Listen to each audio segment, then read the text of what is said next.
Hi, so welcome back. So this is where we are. We have written some commands, all right, in the command window, and sometimes if you want to just start all over, all right, what you can do is you can use this command clc, okay, and that will clear the command window, all right. But you will notice that even though I clear the command window, I still have all these variables in my workspace. Okay, so if I want to clear that as well, I can put another command clear. Okay, so that will clear the workspace. Alright, so this will allow you to make sure that you do not have any variables from your previous practice session or testing, and your command window is also clear. Alright, now MATLAB also has a wide range of built-in functions which you can easily use. Okay, so for example, if I want to do any the common mathematical functions like trigonometry, exponential, square root, and so on, they are all built in.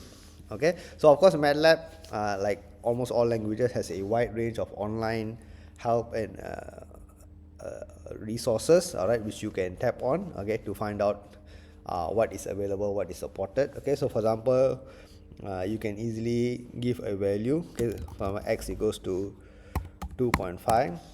All right, now you will notice that also whenever you type in a command, all right, when it computes and gives you the result, it will actually print it out. Okay, now sometimes you don't want to have so much of a printout in the command window because it is taking up a lot of space. Okay, so what you can do is you can say, for example, x equals to 3.4, okay, or whatever expression that you put in, and you just put a semicolon.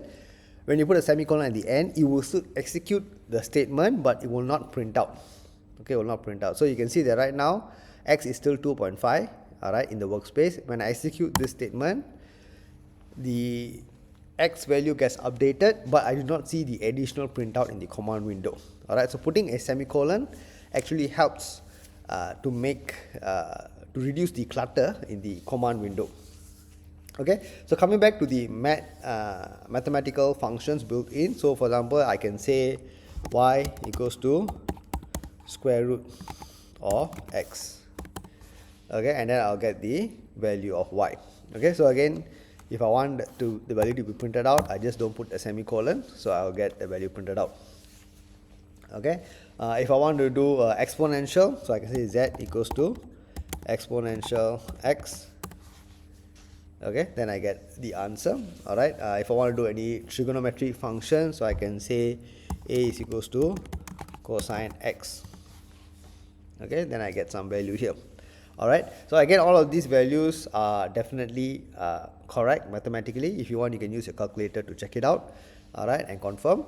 Okay, but like I said, you can use MATLAB as a very easy scripting tool to test out the outcome of any expression. Okay, so of course now you might think that isn't it troublesome to keep typing the same expression and again. Yes, okay, so that is where we will slowly transition to teaching you about functions and scripts and so on, where you can prepare all these scripts and then you just provide some inputs and then you get the answer that you want. All right, so we will move on to more advanced stuff, all right, along the way. So please continue watching the videos that we have prepared for you. Thank you, and I'll see you in my next lesson. Bye.